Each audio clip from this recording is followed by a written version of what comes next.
Welcome back, everyone, to another episode of Not Your Average Bucket List by Only in Your State. I'm here with my co-host Sarah. Hi, Sarah.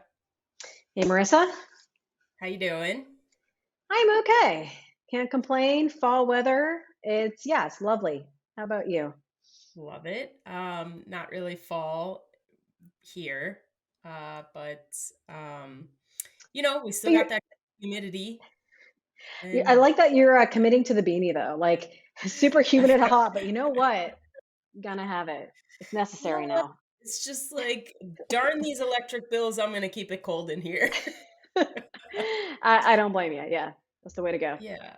So we are anybody that's joining us for the first time, shame on you. We're on episode 4 of season 3 and this is our exploration challenge season. We are going through state by state and picking out the most quintessential road trip stops for every state.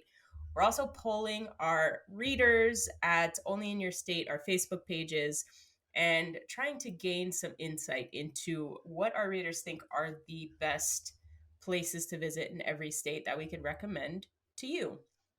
So here we are about to enter into Wisconsin, which I feel like now is the time to visit Wisconsin, right? It's like in the Yeah, I fall. mean, look, we've covered Wisconsin in a couple different ways, and shame on me. Every season, I'm surprised at how much stuff is going on. Like the summer, they do it right. They're all out.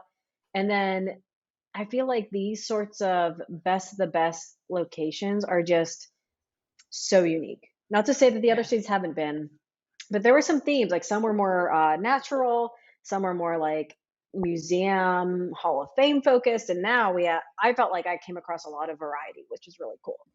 I agree. I think Wisconsin is like a sleeper state. Hmm. It's one of those states where you maybe just automatically think it's cold and, there's just a lot of Hmm. cheese and beer, which there Which I is, mean, look, but like that's it's not a bad thing. yeah, no complaints here. I mean, but also I think what was so surprising to me about Wisconsin is the amount of weird, quirky, like roadside attractions that there are, Yeah, which I love that. I feel like you add some of these weird places to your road trip and it like automatically turns it into a road trip, in my absolutely. opinion. I Yep. don't know if it's maybe from just watching gosh, what was that video game movie back in the 80s, 90s with Fred Savage and he was the Wizard. Mm. He the one dinosaur roadside attraction in California and I was always like, "Man, I love the quirky stuff." Yeah, yeah. Yeah, so Wisconsin Have you has ever that been good stuff. on like a road trip to stop at these, or is it like a drive by? No. Oh, hey, Yeah. Just like yeah. surprise, there's the world's largest frying pan versus, like have you I feel like you said you did one time, like you did a couple of quirky things. Uh-huh. Well, I mean, I stopped by the gas station that had the thing in whatever desert state that is, whether it's Nevada, Utah, or Arizona, but I didn't pay to go see it. I just filled up the tank and I was like, saw the billboards forever, and that was great. I'm trying to think of some other stuff. Like I've been to the Longaberger Giant Basket. Uh, maybe not as many as I would have liked to. I went to the Palace of Gold in West Virginia, which is a giant Hare Krishna like palace in the mountains, which was really really cool. Um, Oh, not exactly a roadside attraction, but like kind of worth stopping by. yeah, that's cool. Is it a Midwest thing? I'm just thinking about like my childhood growing up in New Jersey and I feel like we didn't have a lot of quirky things. And maybe it's like a drive-through state thing, like Midwest, Okay. Plains. Like if you're going somewhere, it's like, hey, how can we get these people to stop? They're heading Mm. to Boulder, Colorado. We want to make them stop and hang out here in, wherever. Yeah. Yeah, actually that's a really good point. Maybe we Yeah. do a whole season on quirky roadside attractions. I would love it. Give me the budget to fly to every single one, and I will do it gladly. Anybody that's listening, higher ups, give us the budget to do this. Um, Yeah. so because I think Wisconsin is such a, like I said, a sleeper state. I came across a couple of really fun facts to kick off this episode, Ooh, okay. and just I'm falling in love with Wisconsin. Every time we record a Okay. season and Wisconsin's featured, I think we did what, Sturgeon Bay for our small town getaways. Hmm. Okay. So, first fun fact. Nearly 21 million gallons of ice cream are consumed by Wisconsinites each year. Whoa. That is Right. also, where'd you get that? Like, is that like comparison to the other states? Is that more or less? Like, that seems like a lot. Yeah. I'd like to say it's more. I'm going to go out on a limb, say it has to do with the dairy industry, but maybe just the ice Mm. cream tastes better up there. Maybe it's not as like covered in frost or ice by the time it reaches other Yeah, like states. I local don't know. stuff. I would Yeah. love to, listeners, if you are involved in the dairy industry and you have not yet launched cow cuddling sessions across your farms, please do. That's something I want.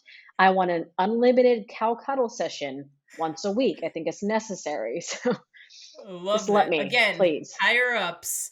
We need a budget for Right.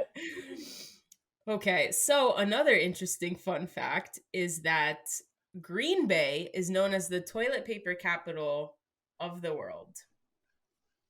For use or production? That's an excellent question, Sarah. Not really I sure mean, about that. But okay. love that fun fact. And the another one that has to do with ice cream. The very first ice cream sundae was concocted in Two Rivers, Wisconsin in 1881.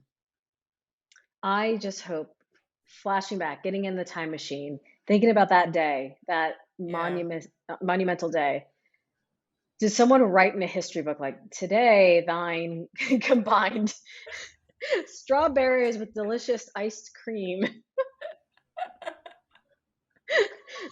'Twas excellent. 10 out of 10 ratings. Yeah, I like that's great. Would love to read that journal entry.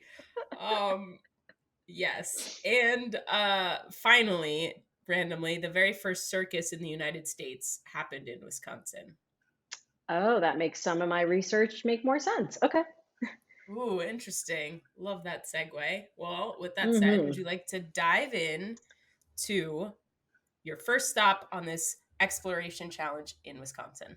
Well, let me disappoint you. I came across the circus museum that is Oh, in Wisconsin, okay. but it did not make my official list. However, I will say, given that it is the circus capital. What was No, no, no, the first mo- circus. the first circus? Okay, Yeah.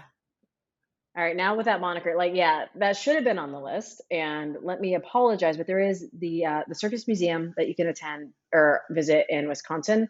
That's not my official list item. That's just a freebie. That's just for you. That's, Love look, that.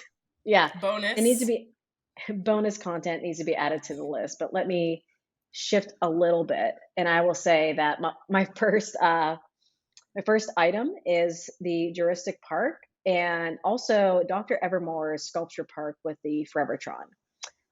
There just seems to be, and there were others too, but like really like kitschy sort of sculpture parks and art installations that I thought were absolutely fantastic. So I love the Jurassic Park, like Jurassic Park, but it's a sculpture garden with its own lore. It documents the efforts of amateur paleontologist Clyde Winia to excavate and recreate, as best as possible, the now extinct creatures that inhabited the marsh near Marshfield, Wisconsin. So there are just dragons and T Rexes and all these things that were made out of this like almost like scrap metal, and it's just a really cool thing that they have. And they also have a Hobbit house. So if you love the Lord of the Rings or anything Tolkien, you should stop by.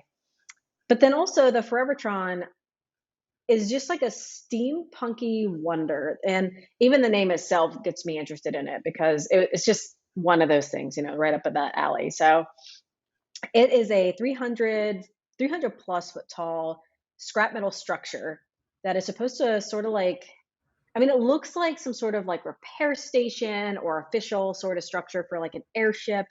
And it has like gun turrets and little robots on it and steampunky architecture. And it is just like an incredible, I think, animated sculpture that, yeah, either way you go, it's something you can drive by and stop and see some really cool things. So that's number one for me. Well, awesome. Yeah. So there, it's like a 2 for 1 in the same location. It's not a two for one. They're two separate locations, but I thought they were Oh, so okay. similar. I wanted to mention them both because I couldn't decide between the two. Okay, So, cool. All right. So we'll yeah. throw them on the map for people to check out. Hmm. Awesome. I love that. Great way to kick it off. Um, it, mine is another kitschy, fun, weird thing.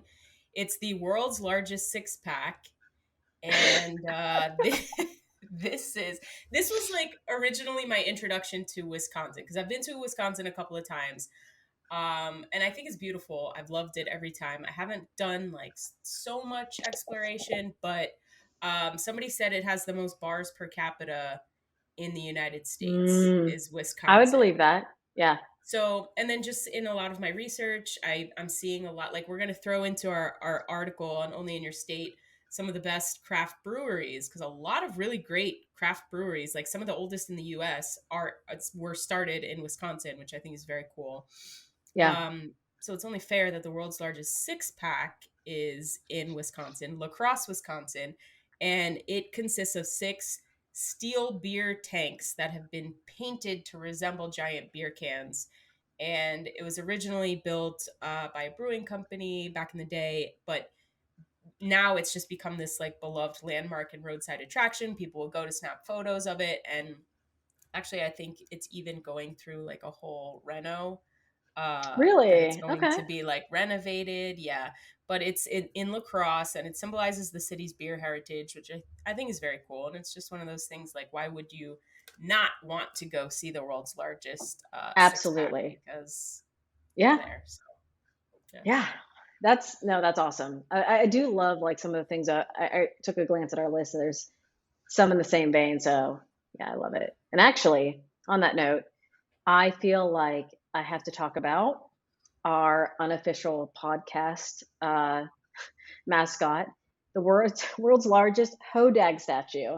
I'm I'm so excited that this made it on the list. If you haven't tuned into the podcast before, we've had a couple other seasons where we're just we bump into the Hodag every time, and maybe maybe this is because I do it. I don't know. But if you want to discover this cross between a dog slash frog slash beast with horns, glowing eyes, it is a creature and mascot local legend of Rhinelander. So it is their hometown mascot. Has a giant statue that you can go take a picture with. It looks like it's straight out of like some horror film, like it's like the Gremlins big bad. And yeah, you can go to the Chamber of Commerce and take a picture with the Hodag. And I love it so much. I want a stuffed Hodag. I think that's fantastic. I love that you called it the unofficial mascot of the podcast. You Because know, I it's feel like true. we've talked about it so many times. We Yeah, have. Yes, I feel like every season we're gonna have to we're gonna somehow have to work in the implement Hodag. it. Yeah, Love that. I've been to Rhinelander before. Never took a picture with the Hodag, but a lot of people what love are the you Hodag. doing? I am. I I didn't don't know know how there to was I feel. didn't know that even existed. Okay, well, But I feel I like feel once you betrayed. enter But yeah, next time you once go you're through, you're gonna. no, I'm gonna have to now. Otherwise Yeah. they're gonna kick me out of the but just once you leave Rhinelander, you know that the spirit of the Hodag is with you Hmm. throughout the rest of your journey. So Yeah. all right. So my next stop, no surprise here, it involves cheese. And Hmm. um I had my first experience with a cheese curd maybe about I love how you 10 phrase that. Life changing moment whenever I encountered the well, cheese curd. it's funny because growing up we had disco fries. That was our thing at the New Jersey diner, What's which that? are it's fries that are it's like poutine but American. kind of. A tray of fries, melted mozzarella cheese, and gravy. And that was disco Oh, yeah, fries. it's like lazy poutine. Right. Yeah. Yes. So I never had a cheese curd until maybe like a decade ago. And wow, what an experience that I feel like everybody really should try. I will say that's about the same, like, I think I had my first maybe in, like, 2012, 2011. Like, yeah, it was relatively Late new to to the me game. too. Yeah, Yeah. But happens. so Mars Cheese Castle, which I feel like anything that's named Cheese Castle, you have to stop by That's yeah, because, yeah, yeah, yeah. obviously. So this is a renowned cheese shop in Kenosha, and it was established back in the 1940s, which, anything that has withstood the test of time like that is worthy of a bucket list stop. And Yeah. cheese lovers, you have to go. There's so many different cheeses, sausages, Wisconsin specialties. You just have to go shop. You literally can go and sample your little heart out, which I think is the best That part. sounds great. Yeah. Yeah. That is like a bucket list item then. Okay, this is where I need to go. This is my Yeah, homeland. Mars Cheese Castle. When you're hungry, go, and then you're gonna leave Mm, with like bags of cheese curds. They're huge. yeah, I believe it. Okay. I would say that I just wanna segue into the next stop, which is related, but not. It Okay. is the Cheesehead Factory and retail store. So, if you're familiar at all with Wisconsin and the Green Bay Packers, they are the cheeseheads. Like that's what they call the fans. Like they show up to the games in these foam cheese hats, and it's become a like its own like little fandom on its own, even aside from the Packers. So I will say that you don't even have to enjoy football to go to the Cheesehead Factory in Milwaukee because not only does it have cheese wares like foam hats and ties and aprons and all the stuff, it's just, you can do you want some cheese ornaments for your Christmas tree? Why don't you go to the Cheesehead Factory? Maybe some earrings, you never know. So yeah, it is yeah, get a cheese hat and get all the cheese stuff you want at the Cheesehead Factory, and I think it's a just iconic for the culture too. So if you're not going to go to Lombard Field and enjoy a Packers game, go to the Cheesehead Factory. Get a foam hat. Love that. Yeah, Um, Also, yes, so a lot of our readers were recommending to go to the football stadium. yeah, That was just like the place to go, even if you're not going for a game. Just go because like the football culture there is very very big. yes, I would agree. I feel like that's one of those teams that take it so very seriously, and there's a huge culture around it. And Yeah, unlike the Browns, they probably win sometimes. So it's probably a benefit as well. true. So I'm gonna pivot here on my next stop. This is going to be more in the realm of hiking and the great outdoors, which, no surprise to Wisconsin, has a lot of really beautiful places in nature that should be Yeah. checked out, and we're going to add them to our map, which we will include in the show notes and in our article. So, with that said, Witches Gulch, first of all, loved the name, so Love added it. it to the list. Hmm. But this is a really beautiful natural wonder that, um, first of all, I feel like it's one of those places where looking at the photos doesn't do it justice because there you have wooden walkways that are going through these gorges, that it's sandstone rock formations, but also there's like moss on the, or who knows, it could be anything that's growing on these rocks, but it's just a really beautiful picturesque hike Yeah. that, I feel like should definitely be added to this list. This was also a place that a lot of readers were recommending multiple Okay. times, and yeah, so adding it to the list as one of the nature escapes for Wisconsin. But it just looks like one of those beautiful places you got to take a photo at. I will say that we do have a lot of like sort of like kitschy, cool cultural stops, but yeah, Wisconsin has a lot of really cool things to do, like the Wisconsin Dells, and like I know we spoke about in one of our other podcast episodes about like the deer park. You can go visit deer. You can like take like certain road trips through the state, and it's an absolutely gorgeous state with so many like really iconic places in nature that's going to be on the map. So definitely check that out whenever you get a chance. Yeah, for sure. And so I think my next, I mean, kind of related, I found a couple of gardens that I thought were just absolutely gorgeous in Wisconsin. So one is the Ulbrich Botanical Gardens, and this is not in the same area, but the Mitchell Park Horticultural Conservatory. And once again, I couldn't decide between the two. So the Botanical Gardens, the Ulbrich Botanical Gardens, are 16 acres of gardens with basically the only Thai pavilion within the US. And it also has a Thailand sort of inspired garden around it. It's really beautiful. Great, like photo opportunity. It's just really, really cute. There's also a rose garden, herb garden, sunken garden, perennial garden. Like there's so much going on at these botanical gardens, and it just looks absolutely beautiful. You can see free flying birds, tropical plants, and even carnivorous plants if that's what you're into. And then the other is the Mitchell Park Horticultural Conservatory. And the structures there alone are just really unique. There are these three large domes, which I think they refer to them as just like the domes. So there's the show dome, the tropical dome, and the arid dome. Each dome represents a kind of climate and ecosystem, and you can see plants native to those zones. So you can see, like banana trees and also mango trees, but also things that are native to the US. And I think that's a really good experience. So it Mm, looks awesome. The domes look great. cool. That sounds Yeah. fun.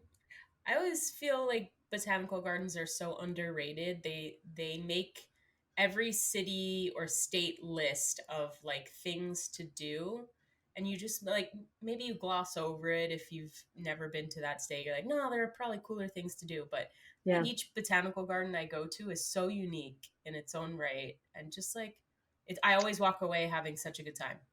Yeah, I feel like there's a certain kind of peace just to like show up and observe nature and plants. And also it's like traveling without traveling. So you can go to these like climatized zones and see things you would never see in nature ordinarily, right in your own backyard or in something that's not like the proper zone for it. So I love them. I think it's such a great experience, and it's a learning experience too. So Yeah, yeah. no, true. Good add to this list. Thanks. Um, So my actually, you know what? I'm gonna switch it up and keep going on this. I was about to throw a curveball, but I'll leave it for the last.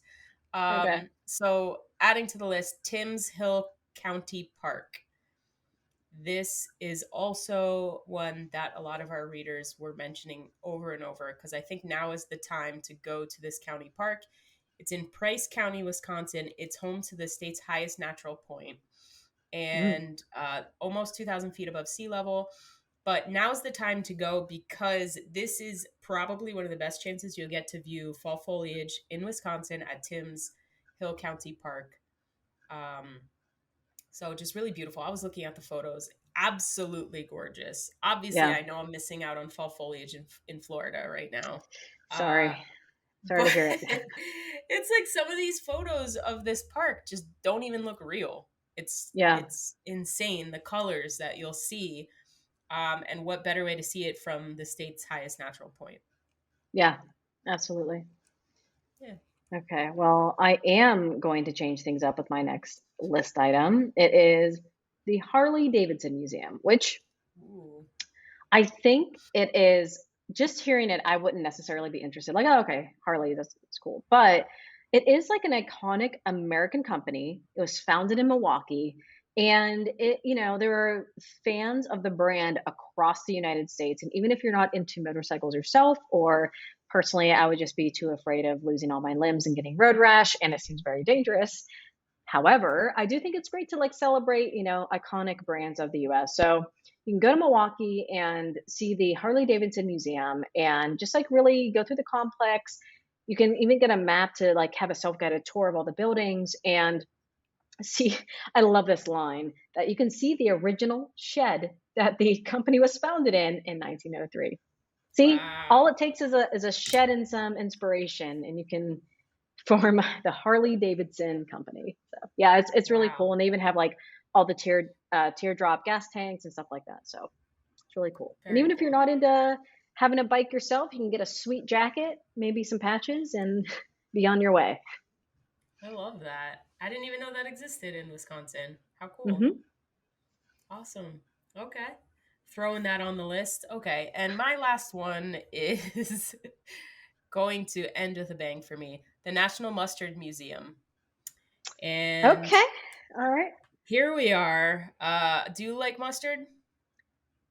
Look, that's a complicated question, Marissa. Oh Uh, no. Uh-oh. okay, so there are times and places when yellow stadium mustard is acceptable. There are times when Okay. Dijon is important. Do I like Okay. it straight out of the gate on its own? Sometimes. But yeah, what do you think? Like, I'm just, it's, I feel like it has to be, it's a great condiment to be like within a dish or sauce or like complement something else. But on its own, I'm not just going to be like, yeah, I just want a spoonful of mustard. That sounds great. Okay, so this opens up a lot more questions from me about your condiment use. Is there one that you just want to spoon out the gate?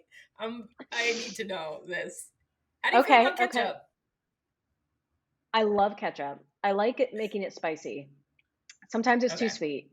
I will say the other day, a friend made a sauce that was kind of like a green goddess sauce, but not really. It was like garlic, Thai basil, mayo, and just like salt and pepper.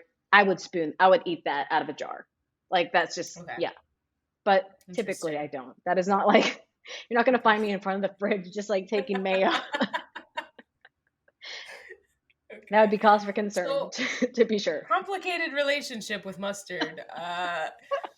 No, but mustard, I feel like mustard's a new thing for me in the past, maybe, I don't know, 5 to 8 years that I've Yeah. really enjoyed it. And I make a salad dressing that I eat almost every day with mustard. Uh, and I love it. I love it as a condiment. I will not eat it just with a spoon for fun. I mean, no, I don't think I would. I But mean, like, if you get a charcuterie board and they have, like, the grainy mustard, yeah, sometimes you get more of that than you like, yes, and that can ruin a mouthful, so that's very true. I love mustard on pretzels. Love mhm. soft pretzels. Love that. Or like just a good sandwich. But yeah. So anyway, there is a National Mustard Museum in Middleton, Wisconsin. This is one of the biggest collections of mustards from around the world. And it showcases over 6,000 varieties of mustard. Visitors, 6,000? yep, Holy, okay. I know, crazy. It's funny actually because I didn't even know. I remember when I tried mustard when I was overseas in the UK, it is a very different experience. Their mustard is not like our Yes. mustard. Mm-mm. So, yeah, I guess there are so many mustards that they created a museum, and visitors can go and learn about all the mustard history, sample a ton of unique flavors, and enjoy a mustard themed experience. I think you could get some great swag from that museum, you know? Definitely, for Yeah. sure. Yes. Okay, that's great. I didn't know there was a museum. I didn't even know there was more than, a handful of kinds of mustard. That's shame on me because that would make Same. so yeah, okay. So before I say my last one, I wanted to give a couple actually. How many more do you have on your list? That was pretty much it for me. I'm gonna add everything else to the article and the map so people can check that out there. Okay, I, with your permission, would love to do a quick kind of like lightning round of like 5 items. Heck yeah, let's do it. Okay, so House on the Rock is a very unique experience in Wisconsin. I know we talked about it in a past episode. It is like this weird, kitschy, unusual museum with so many different rooms. An indoor carousel was featured in Neil Gaiman's American Gods, also the show. Very cool, and just like a unbelievable, need to see it for yourself experience. And by this experience is, I don't know how to pronounce this correctly, like Taliesin, which is once again, another house by Frank Lloyd Wright. I know we talked about it last time, but it is his country getaway kind of house. So it's just Nice. beautiful. I've never seen it before actually. So not familiar with it as I was Falling Water. It is gorgeous. And then I wanted to mention something that I was not sure if it was still in existence. I really, really, really hope it is. But the Chainsaw Forest. Basically, and readers, please comment on this video or write in because I'm so curious. I couldn't find evidence of it, but basically, it was someone in the middle of Wisconsin who would sell firewood, but in order to advertise it, it was like an art installation of a bunch of dead trees with a ton of chainsaws put into the tree, so it looks like a little forest of like Wow. chainsaw trees. It's great. I really hoped it still exists.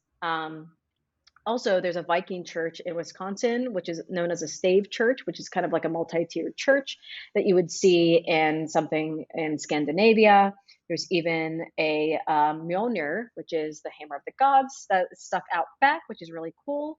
And then the last thing on my list, my favorite thing on my list. So we should mention that driving through Door County has a lot of beautiful stops in Wisconsin, absolutely gorgeous. But forget nature and think of this. Al Johnson's Swedish restaurant, which is famous for its sod roof and goats grazing on the roof. That's all I want or need in life is to see Yes. these domestic goats grazing on the restaurant roof that you can go visit and take pictures of Gosh. and then get amazing Swedish food in this lovely little restaurant. And the Wow. picture that I saw just sold me. It's like this like one story, cute little restaurant with little flags in the shape of goats across the front and then goats on the roof. It was, Oh my gosh. yeah, that is my number one stop for Wisconsin. So, Wow. I could see why. I can only imagine you're eating, you hear like the little yeah, on the roof. Oh it's just my the gosh. goats. Wow. I Don't love worry. that. They don't eat them, right? Just for No, no, no, curiosity? no. They're Okay. just there for funsies. They're hanging Okay. out on the roof because have you seen those like Scandinavian sod roofs where they have grass on the top? Yeah. Yeah, and they're just hanging out up there. You know, Cool. I would reindeer be definitely check that damned. out. That's all they need. Yeah, Cool. What a yeah. great way to end this episode. Goats on the roof If in I could end every Wisconsin. episode talking about how much I love animals and in particular goats, I would. Maybe we should do that. Either we end it with animals or the hodag. One or the two. Perfect.